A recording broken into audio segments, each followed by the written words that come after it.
how do we stay in connection, although we might not always be in harmony? Mm. Because most people try to seek harmony to feel connected again.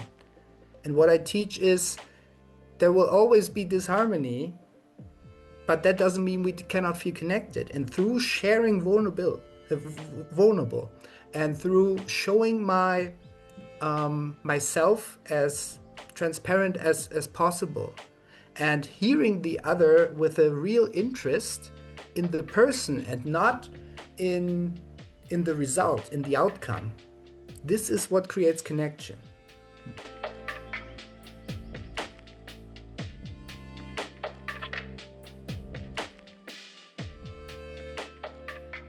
Hey, Hmm. Rouven.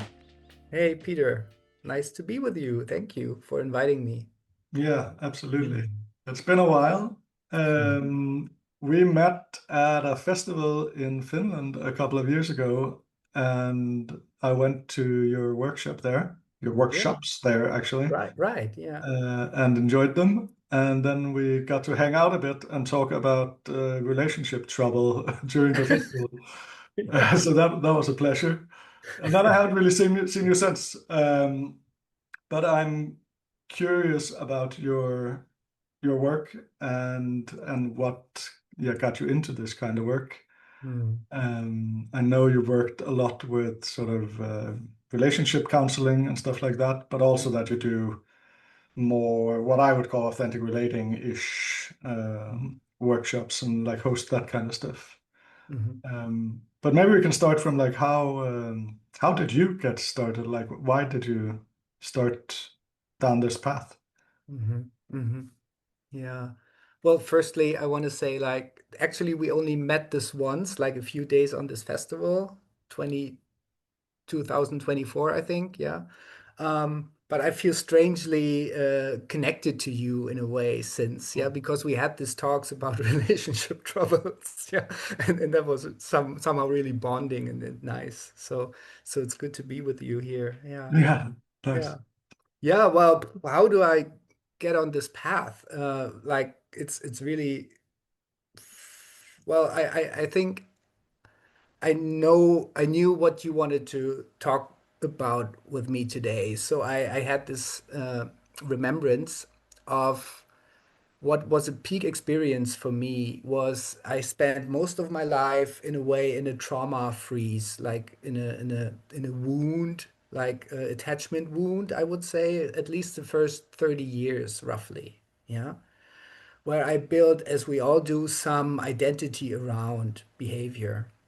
And this totally crashed with, as so often, with a big relationship coming to an end and me really falling into a very early midlife crisis, you would say, like a quarter life crisis, yeah, or third life crisis, yeah. And what was a peak experience there for me was me trying to cope with that, like actually alcohol and trying to find someone new, dating immediately, yeah. And there was this one spiritual woman, and I loved her. I really thought like this woman is so special because she opened in a way a new perspective for me. I found it kind of freaky, but it was interesting and in a way caught me.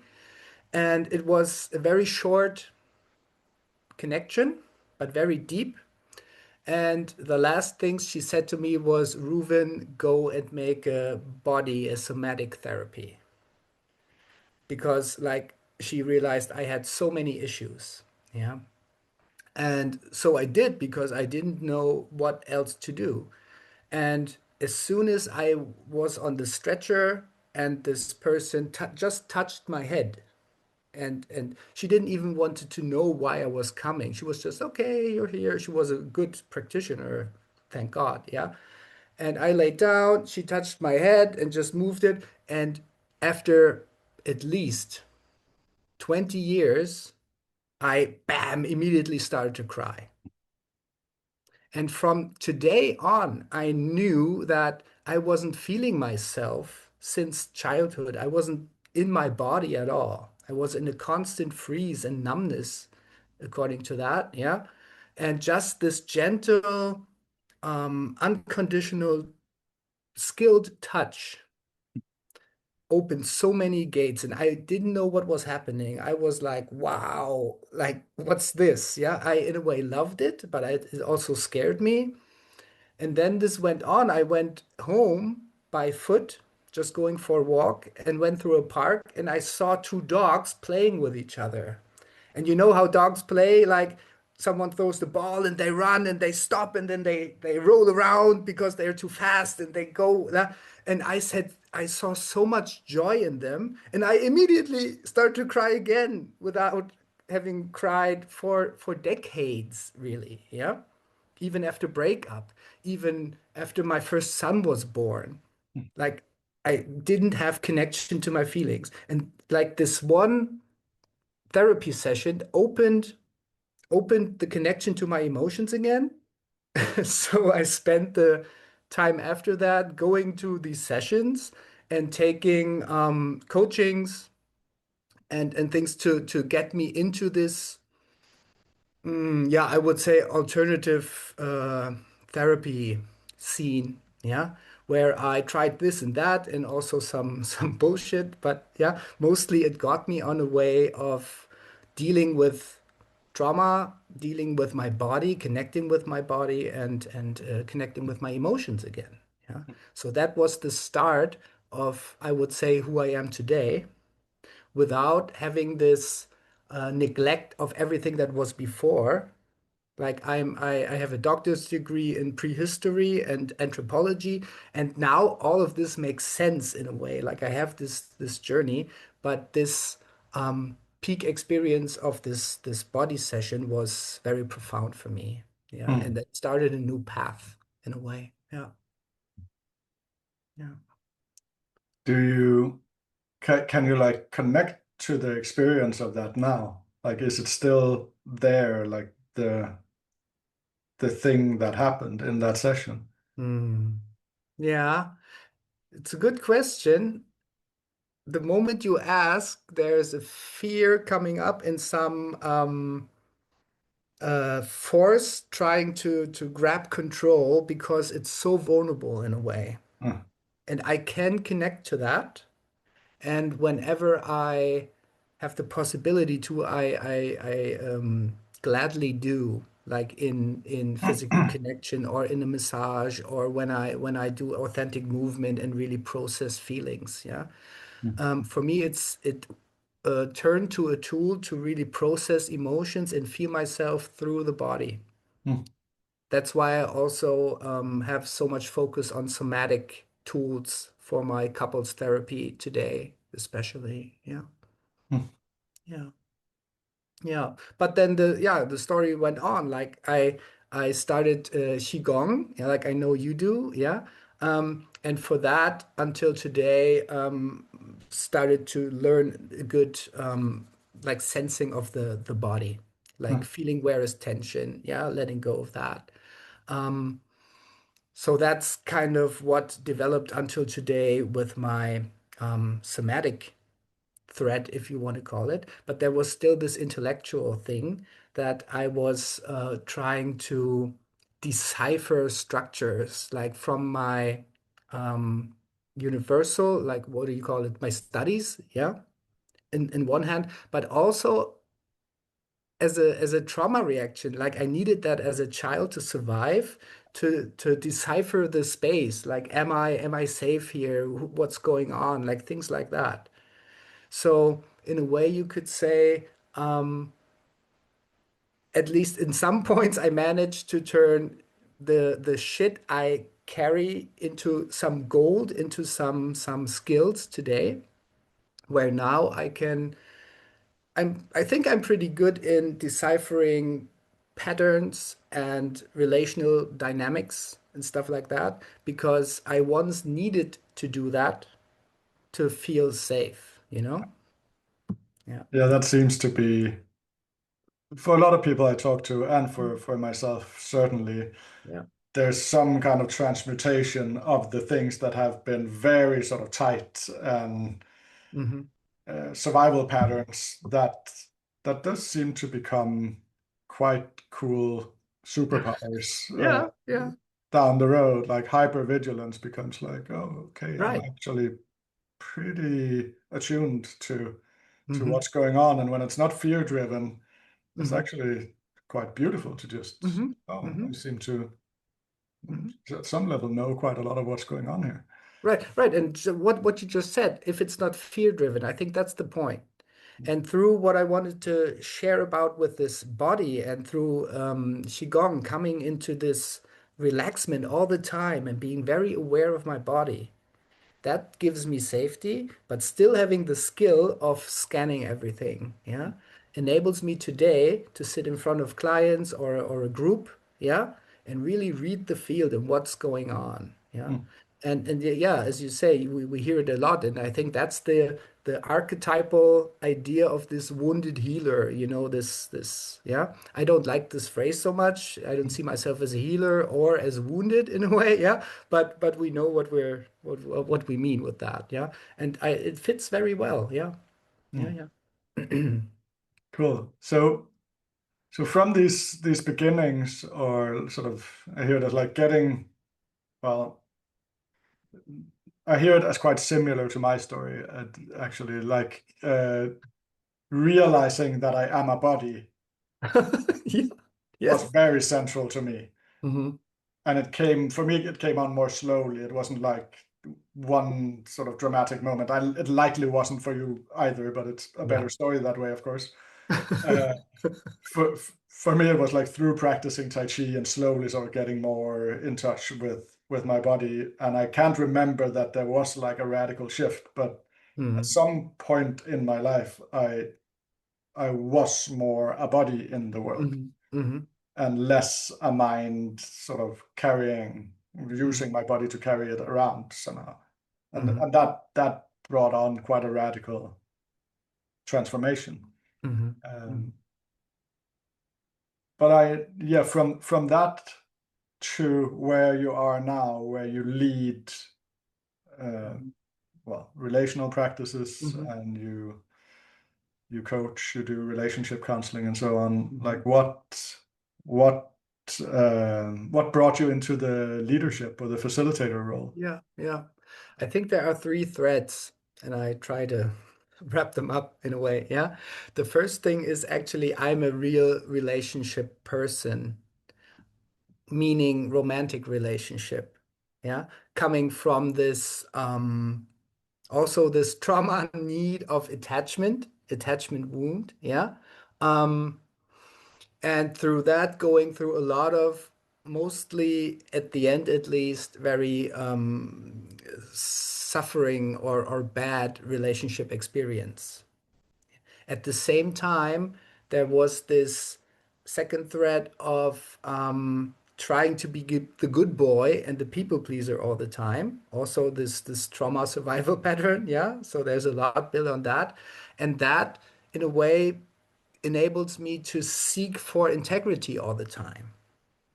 So what I mean by that is I always try to see, okay, where was something wrong? Where did I do something wrong? Coming from the people pleaser to make it better the next time.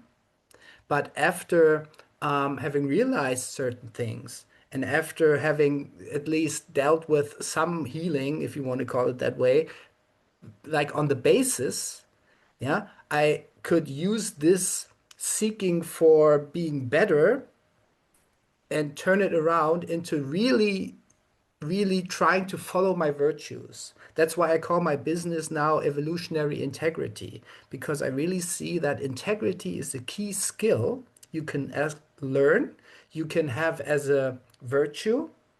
And if you follow that, it's not about perfectionizing yourself, but it's about questioning yourself in a way, where am I really still going around blind spots? Where do I don't look at my shadow sides? Where do I do things that make it easy for me, but not really lead up to what I really want? Hmm. Yeah. So this is coming from myself. And then the third thing is the things I learned. Yeah. Sure. After this, going like turning my back on studies and scientific work and more going into this coaching scene, I did a lot of trainings and yeah, learned a lot. Um, and I think what had the most impact for me was working with embodied intimacy, they call it at that time, with Booster and Rachel, Booster Radwig and Rachel Rickards. They have their separated um, businesses today, which I recommend very much, both. Yeah. But that connected for me what somatics, patterns, and nervous system have an impact on how we behave. And this now, like, closes the loop to what I studied before when I studied cultural anthropology and prehistory, when I realized today that we as a species have certain needs and our nervous system is built in a certain way. And it's not by chance, it is because we lived in a certain way in community for 300,000 years at least, maybe even longer with the species before that. Yeah. And we so much struggle today in our culture where we have a culture and a way of relating that is not needs oriented. We often don't even have a clue what we really need. And then these patterns evolve to in a way, make it work. And we have these ideas of religion and monogamy and wherever this goes. It's not about good or bad or judging it, but we're searching for ways to make it work. And my idea now, or what I realize now, is we have to look in our nervous system and in our basic needs to find out what we actually need and learn skills and tools. And this is where the practices come in of how can we serve these needs in our modern world and not neglect our actual needs due to some ideas or concepts of relating, which most people actually do. Yeah. Cool. Yeah. Can you say something more about, I imagine that you're tracking like some fundamental needs that aren't met for many people. Like, can you name some of those? Mhm. Well, I think the most conflict in needs is actually the conflict between authenticity or autonomy and connection. This is where this attachment styles come in, like avoidant attachment or anxious attachment, and this is what we all know. Yeah. And to be honest, there aren't so many needs. I break it down to three needs. Actually, there is this need for self-efficacy. You can also call it like autonomy or independence in a way. Like, what effect do I have onto this world? I want to make an effect. That's a need. The second need is the need for connection. Like, that's explains itself. And the third need is the need for stimulants. We don't just want to survive, we want to have it like we want to have it worth living in a way. Mm, But today we also cope that a lot with addictions, with scrolling in Facebook, with like distracting ourselves all the time. Yeah. mm, But to answer your question, I think the fundamental thing in relationships is, or even in groups in any way, it's not about only romantic relationships, is how can I really be myself among others? mm, And this is what we all know with circling, with everyone who holds spaces, yeah. Leadership in a way, like from the facilitator side, but also as the participant side. Like when I, as a participant, enter a space, like I'm still scanning. I'm seeking for the people that I feel safe with. Maybe even it impacts the clothes I wear before to because I really want to feel safe or I want to feel attractive or whatever. It has so many impacts. mm, And to really be aware of that and in a way not perfectionize myself, but at least create a conscience for what is happening in me relates again to this integrity part that I was talking about. Do I want that? Do I want to show off in a way to gain more attraction? Do I really, is it really my virtue to connect more with women because I am actually afraid of comparing myself to other men, for example? Yeah, things like that. Yeah, and if I see a blind spot here, I have the integrity, at least I try to, in a way, deal with that, or at least show it and bring it into motion and not hide it away. Yeah. Mm. Mm. And Yeah, this is what I teach. This is actually what I teach the couples. Yeah, basically. Mhm. mm.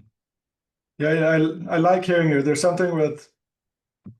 It reminds me of how I find that the word authenticity is often, in the way I see it, misused a bit, as if pointing to some kind of essential or fundamental, like as if I have an essence that is my authentic self Yeah, that yeah. I need to sort of find, Hmm. uh, and when I find it, it's there. Hmm. And what I hear from you now, and which at least is quite close to my understanding, is like, well, when we point to authenticity, it's more like, no, it's just like what's actually present for you, Right. and can you bring that forth, Hmm. and then that will likely lead to other stuff that. Hmm. And it's so fluent. Yeah. It's so ever changing and still authentic, or it is authentic when it's ever changing.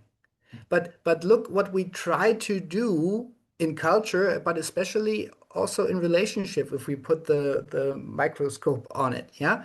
Like we try to, there's nothing wrong with consistency, but I cannot put my personality into consistency. I need something else there. And my idea is my integrity needs to be consistent. But that also means that my moods and my needs and my impulses can change quite rapidly, actually. Mm, And it's not this, oh, and everyone has to deal with it, and I'm just selfish, and it's just how I feel, and that's why I need to, yeah. It also brings responsibility. If I share a space with a person, or if I share life, at least a life phase with a person, that brings responsibility. And I need to accept that I'm ever changing, the other person as well. Yeah. Uh, but how can we maintain ourselves, this ever changing authenticity, with our connection? Because actually, most of the connections are based on rigidity, on this is how we are right now, this is how we want to be, contracts, things like that. mm, So what I'm pointing on is how do we stay in connection, although we might not always be in harmony? mm, Because most people try to seek harmony to feel connected again. And what I teach is there will always be disharmony, but that doesn't mean we cannot feel connected. And through sharing vulnerable, and through showing myself as transparent as possible, and hearing the other with a real interest in the person and not in in the result, in the outcome. This is what creates connection. mm, Although I might hear things I don't like. Yeah. mm, mm. Yeah. So just want to return briefly to your three needs. Yeah. Because I don't, the way I heard them or the way I translated them for myself was like, well, there's independence and there's interdependence Hmm. and there's, I would call it aliveness maybe, Hmm. or Hmm. sort of Hmm. learning, Yeah. Yeah. uh, as at the core. And Hmm. this continuously, that what I just heard and heard you say was this continuously engaging with life, Yeah. and welcoming that is like what is pointed to with the word authenticity. It's like not moving away from life, but being with the thing, Hmm. Hmm. even though the thing might be challenging or Hmm. controversial or disagreement in a Right. relationship. Yeah. Yeah. Like put that in a nutshell quite good. Yeah. I love that. Uh-huh. And the thing is, like I could talk for hours over this needs concept. What I developed is the needs-oriented couples therapy. That's actually a trademark thing. Yeah, like it's needs-oriented. Like I scan myself and other people, reading their actions and trying to see what needs that might even be unaware of are under that. Yeah. But the need for stimulants or aliveness, how you call it, yeah, is is in what I call the action need. Yeah, I can feel depleted, and my self-esteem, my independence, my self-worth, my autonomy, call it what you want, is quite low. But I can then take this stimulants need and come into action and do my yoga or do my practice or go for a walk or take a cold shower or do something, and it stimulates my aliveness, and afterwards I feel better. I feel connected to myself. I feel myself again. That's what I had this epiphany.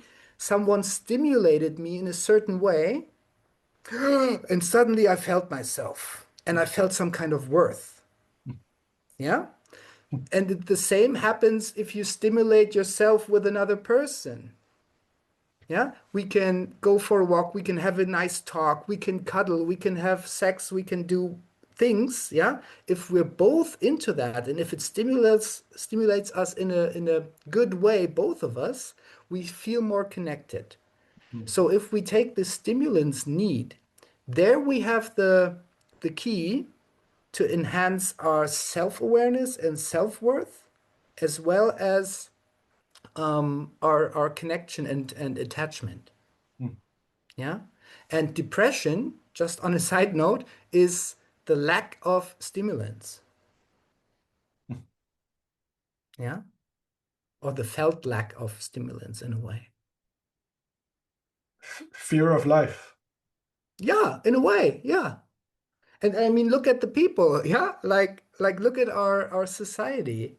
We have stimulants in TV, in Netflix, in whatever, yeah. And I mean, we both live in other bubbles, yeah. But that's not the normal thing, yeah. Still, most people distract themselves from not feeling alive, and that's why they have to binge or eat or smoke or do things like that, yeah. Instead of finding something they really burn for and kick themselves in the butt to actually go out and do it. And afterwards, yeah. But now imagine a culture or a community where people really seek for what stimulates them, what they burn for, and they go into that. I imagine like at Burning Man or things like that. Like this is a space where this more or less happens at least for a while. Yeah. And this is wow, this is a totally different culture. This is people with sparks in their eyes connecting and living, yeah, living in a way that we as a species are maybe even supposed to live if we see it in a historic term. Yeah. This is how it's meant to be. Like being wow, being alive, and not just being safe with each other. And that's why we have to build walls around our relationship and keep everything out and every impact out. And I'm not allowed to change. Uh, Otherwise, I'll cause disharmony here. Mm. And this is what happens in relationships and society. Mm. Yeah, and then I guess the challenge is how to, how to say, be gentle with the fear. At least that has Yes. been Yeah. important work for me, like not trying to force myself to Yeah. through or to be different, but like really taking the fear seriously. That is like Right. it's scary for me Right. to show up Yeah. with my partner or with my friend or with my parents or with Right. strangers, Right. because there's always a risk involved Yeah. that It is is. real to a certain extent, and then it's also made up to a certain extent. Uh, Yeah. Yeah. Yeah, and it's like sure, like we have to support people and guide people. They're very empathic and very soft. Yeah. That's where the trauma awareness comes in. Yeah. But especially when I work with couples or even with groups, yeah. Um, when you allow these people to have a new experience, like for example, setting a boundary with the fear, with having the fear of like creating disharmony or even rupture. And the other person actually is able to say, well, thank you for showing me your no, because then I can trust your yes even more. Yeah, this experience creates realness. Yeah, this is what I mean with authenticity. Mm. Yeah, and having the possibility to have these experiences more often, especially in a relationship, creates deeper connection and more allowance for what life actually wants to bring. Yeah. Yeah. Yeah, I'm going to take you down a nerdy sidetrack for a little Please. bit. Because you've said connection a few times, and sort of talking about the connection need. And I'm pretty sure I know what you mean by that, but I've Yeah. gotten this word hang up in into my mind where it's like I don't like the idea of connection being something that we're trying to get. I I the way I see connection is like there is connection. Oh And yeah. what we Yeah. can be with is exploring the quality of the connection. And Good. that can be pretty frozen, or there can be a lot of fear in the connection. But then when we start exploring that, Hmm. it kind of opens up or something new happens in the Hmm. connection. Hmm. Um, but sometimes in these relating fields, it seems like we talk about connection as like the better thing that we can get to. Hmm. And the word I would use for that is more like intimacy or Ah. closeness Hmm. or love. Hmm. But and of course this is in some way just a Hmm. word Yeah. discussion, but Yeah. it also seems to Yeah. matter in Yeah. how we do the practices. Right. Um, because something I hear quite often from participants in circling and surrender leadership workshops is this like I don't feel connected, Hmm. as if connection should be there, so there's something wrong. Hmm. Hmm. And my take on that is like, well, what do you actually mean? Hmm. Like, are you Hmm. sure that is a feeling even? Like, what Yeah. is happening? And then often it's like, oh, I feel super tense and Hmm. uncomfortable. I was Hmm. like, yeah, okay, so that is what is happening in connection with this group. Right, right, And right. when you bring that, it actually changes, Yeah, usually. It yeah. becomes something new. And that's the thing. Like if you share this vulnerable, things shift immediately. Yeah. Yeah. Yeah, I love the idea and I love this nerdy side. Yeah. Um, and I would even translate it into like relating, because relating is really neutral. I have a relationship with everything, and I don't mean this esoteric, yeah? Like even the people I nev will never meet and will never talk to, I could describe this my relationship exactly like that. I have a relationship with these people that shows in never having any contact with them. Yeah. So connection is still something like I put the plug in or I don't. Like there is an on or an off in a way, yeah? And I totally get your point with describing the connection. Like how is the connect? But I would even prefer calling it like really basic relationship. How is your relationship with the group? How's your relationship to yourself? Like I didn't in my story, I didn't have a relationship with myself. I had a relationship with an idea of myself and in relationship with a certain will of some outcome. I want this woman, I want this job, I want to have good degrees or whatever, but I wasn't connected. Yeah, I didn't have any connection to myself. Yeah, I love that. Yeah. Yeah, I guess I would say that your connection to yourself was very based on fear or contraction. Yeah. Yeah. Uh, Yeah. well, anyways, Yeah. I seem to open that up all the time. At some point, hopefully, I will gain more clarity on why it's important for me. Um, I Hmm. want to return to the integrity bit, Hmm. Hmm. because when you were speaking to that, uh, what came up for me was this meeting I had with a person I met in I think it was outside San Francisco, Hmm. quite some years ago, and we only met very briefly. I couch surfed with him, but he was into Tai Chi and I was into Tai Chi, and Yeah.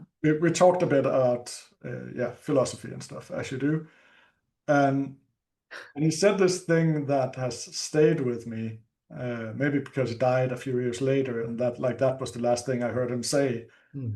Um, the only guiding rule I have for myself is don't be a hypocrite. Hmm.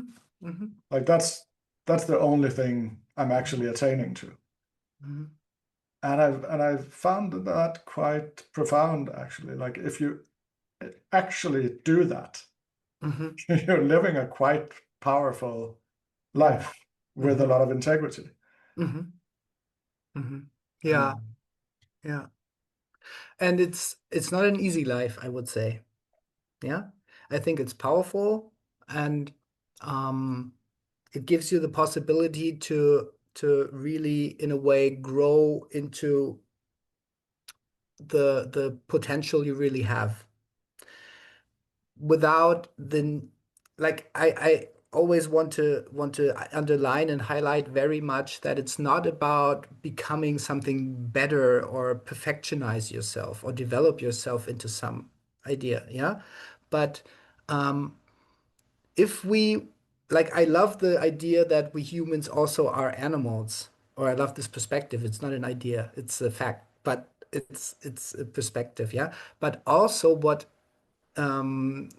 divides us from animals, from other animals, you have to say, is that we can make up virtues and live accordingly. We can create a better society. We can take responsibility for nature. We can take responsibility for our kids. Uh, like animals, they have their preset and I guess they develop as well. I don't know, but I guess, yeah.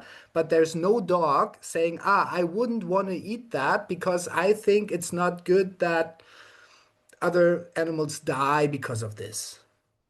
There's no dog choosing to be vegan. We can do that. I can listen to myself as I shout towards my kids because I had a quick fuse and realize I don't want to be this person doing that all the time. And that for me is integrity.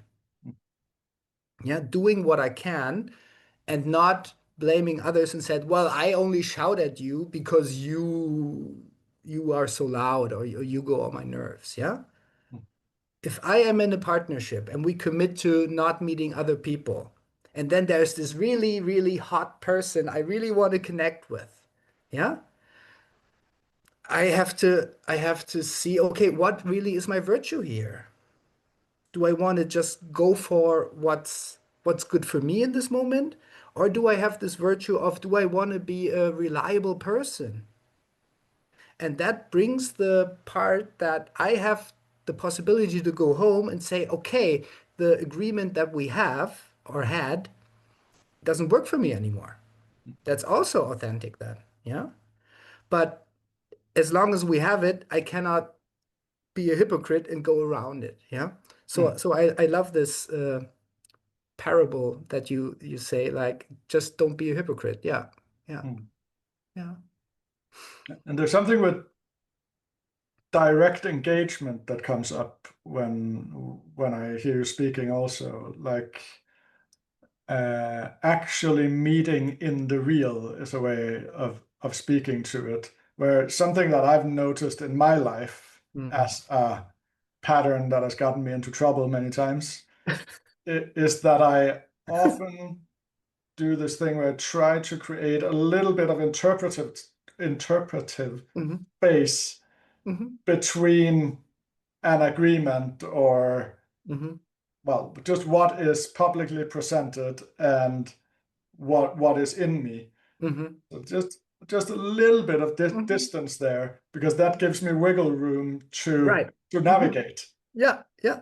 And that's much safer than sort of just showing up with my boundary. Yeah. Not boundary as in no, but boundary as in here I am. Yeah. Yeah. Yeah. Because then suddenly I have to sort of suffer the consequences, and maybe I don't want to suffer the consequences. Mm-hmm. Mm-hmm. Mm-hmm. Um, Mm-hmm.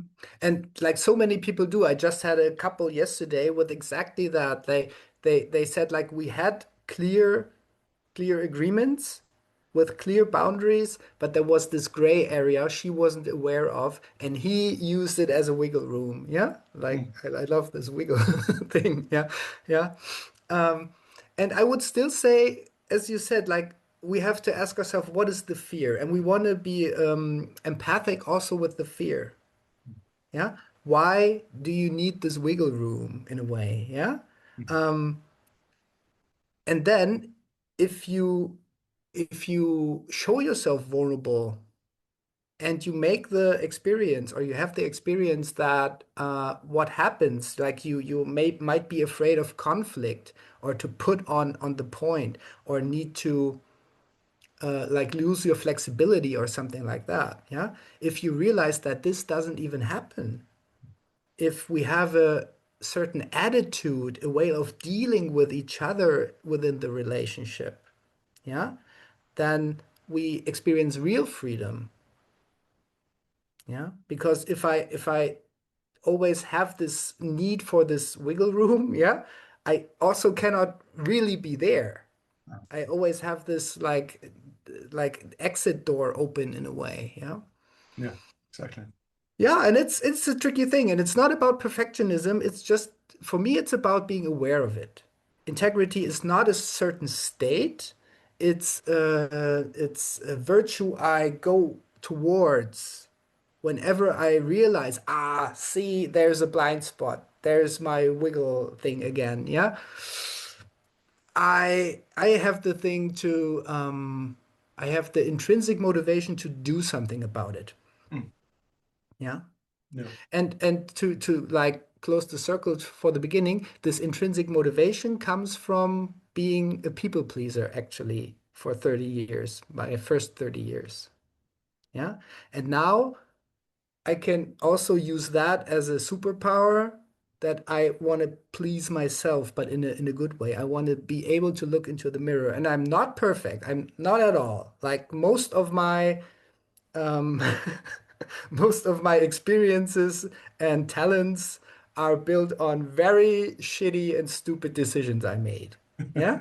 But at least I don't want to lay back, be the victim, and say, like, oh, that's just how I am. And that's why I'm this asshole now. Yeah. And I think if more people would do it that way, like we would have a very vulnerable and but really connected, intimate way of relating with each other. Yeah, I like that. It's like it. Yeah, I just like hearing you say that. It's such a point of well, connection with you that I remember from our last meeting. Mhm. Just this, like, yeah, I'm definitely not perfect, and I'm just teaching some stuff that has been valuable for me, kind of, and I think it's pretty good. Yeah, well, But yeah, I'm definitely not perfect. It's like no, we're no, walking the path together, and I feel that a lot in you, and I like it. yeah, thank you. Yeah. Yeah, same. Yeah. And I think like also side note here, as facilitators, we really need to go away from being the guru or the know-it-all or something like that. Mm, Yeah. And therefore, this format that you share here with so many interesting people is really good because you can really feel that they're human as well. Yeah. mm, That we're human as well. Yeah. mm. Yeah. Yeah. Do you want to say a bit about, like, when you lead s- stuff when you lead the stuff you lead, what what do people experience? Like what do people say, or like what are the takeaways that you have from leading a Mhm. lot? Mhm. Well, what is often reported as a takeaway is that people feel allowance to, in their pace, move into more authentic expression of themselves, showing them and being welcomed, but not in this. Also, I don't like these spaces where everything's welcome, yeah, and we're a safe space. Like it's very clear, I cannot provide a safe space. We together can make the space as safe as possible, but I'm not the one like being able to create a totally safe space. We have to do this together. It's always an interaction, yeah. But yeah, people feel empowered or safe enough to show themselves. That's one thing, yeah. And what also is a lot of feedback there, but I what I do my work for, what I want people to take away is that, and I'm still learning that as well, is that disharmony doesn't mean we are not connected. We can have different ideas. We can have different virtues. We can have different opinions, and it can even hurt. And still, I can maintain a certain form of interest, really genuine interest in you. We're capable of that. I don't need to defend myself and build walls and don't see you anymore. I can have my truth and my way of looking at things and also allow yourself to have yours. And that creates a connection and that leads to a new consensus. This leads to new ideas of where we can meet again. But look at politics, look at, yeah, pro-vax, contra-vax, whatever. Yeah, look at everything. It's about taking sides. It's about being right. It's about having arguments or showing facts or things like that. Yeah. That's what I want people to take away. Plus, that they often get a certain amount in my workshops at least with embodiment. Yeah, we dance a lot, we move very slow, we work with closeness and distance a lot, and really find the meeting point as we call it, like where do we meet? And this is a very fluent space. It can be here and now it's there, and now you have this certain look in your eyes, and that makes me move away a little more. And now I see the sadness because I moved away, and this creates a new interest, so I come closer again. Like being very, yeah, alive, maybe. Being Mm. being fluent and alive. Yeah. Yeah, hearing the last bit, pleasure comes up for me as like I think that is quite a central component when we talk about aliveness, and so this opening to life is also actually allowing life to be pleasurable, which Hmm. I think for many people, certainly for me, has been a place where I'm very contracted. That is like Yeah. somehow I'm not allowed to take pleasure Yeah. Yeah. in what I do, and I know maybe it's a Protestant inheritance or something like that. But the more I have done these things, the more I seem to be able to welcome some kind of fundamental erotic relationship with the world. Hmm. Hmm. And just that there is pleasure in being, and there Yeah. is pleasure in being with someone or Yeah. something Yeah. that is available and Yeah. that can be enjoyed, and to sort of not be making that wrong Hmm. or shaming that because it's sexual or because it's Hmm. whatever I connect to it. Hmm. Yeah. Totally. And hearing you phrase it that way makes it in a way clear for me that in a way I can hold spaces for people to experience that. And when I hear you at the same time, I feel that I have such a fucking long way to go there. Yeah? Like, sure, there are moments where I'm really in this aliveness and intimacy and pleasure, as you call it. Um, and at the same time, I know there is still so much contracted. There's so much afraid. There's so much distracted. Yeah. Mm. And disconnected from that. Yeah. So it's an ever learning. It's an ever learning thing. Mm. Yeah. Yeah. Constant learning. Yeah. Mm. Yeah. Mhm. We're getting close to an end, if we're going to keep the time at least. Yeah. Um, Mm. I wonder if is there something you want to say that we haven't been into? Like, do you have a good note to end on? Maybe the perfect conclusion that wraps up sort of your whole philosophy in one snappy Mm. sentence.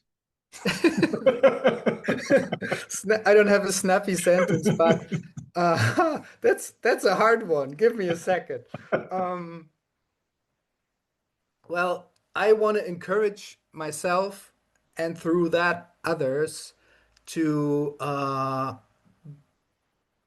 in a way, be fluent in the life, ever changing, and at the same time, through showing that and really maintaining intimate connection, although it might cause disharmony, creates safety and stability. I want to be reliable and also the alive person that I am. And it is possible. It's not just some hip, freaky, new, stylish way of relating. I really believe this is the way we we can relate. If you look into families, how parents accept their kids. I can be annoyed and still I love you. I can be annoyed and still give you food. I can be annoyed and still, yeah? And if we take this back into prehistory, we were small groups that knew each other, every member very, very well. Everyone had their place. No one was an outcast. They were connected. They needed to rely on each other, but they weren't all the same. They were very highly, I guess, highly individual. And they had certain ways of dealing with each other and rituals to connect there. This is why our needs are this way. This is why our nervous system is wired this way. And we somehow need to find a modern way. And this is where all this relational artistry, this practices, all these tools come in. These are all ways that, in a way, connect here and there into this remembering of what we actually need. That's snappy, I would say. Really good. Cool. Well, thank you so much for chatting. It's been a pleasure. Thank you very much, Peter. Thanks a lot.